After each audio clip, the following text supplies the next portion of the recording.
Let's start Rich Dad Poor Dad inspired story. Imagine two fathers giving completely different advice to their children. One says, study hard, get a secure job, and work for money. The other says, learn how money works, and make money work for you. Both wanted their children to succeed, but their thinking was completely different. There was a boy named Rahul who grew up listening to these two mindsets. His real father was highly educated and worked very hard. He believed that good grades and a stable job were the keys to a successful life. Every day he left for work early, returned home tired, and still worried about bills, loans, and expenses. He always told Rahul, life becomes secure when you have a permanent job. Rahul respected his father deeply, but he noticed something strange. No matter how hard his father worked, money problems never seemed to end.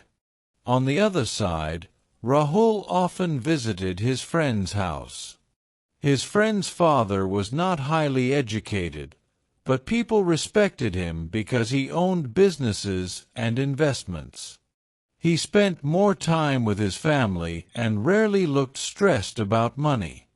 One day Rahul asked him, "How do people become rich?" The man smiled and replied, "Most people spend their entire lives working for money, but rich people learn how to make money work for them." Rahul became curious. He asked, "How is that possible?"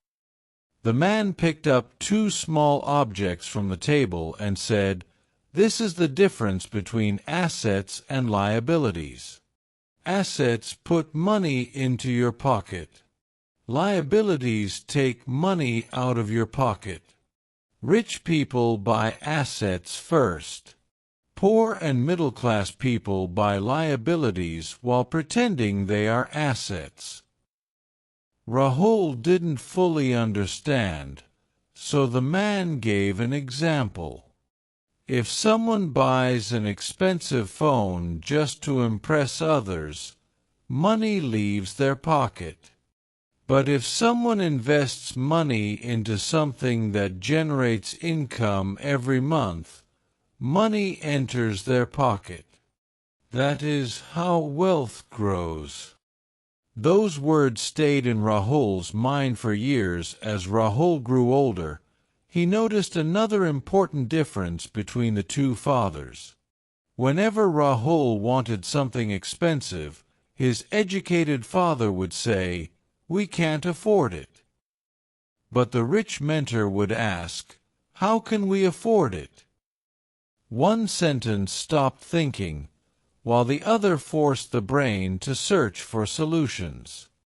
As Rahul grew older, he noticed another important difference between the two fathers. Whenever Rahul wanted something expensive, his educated father would say, "We can't afford it." But the rich mentor would ask, "How can we afford it?"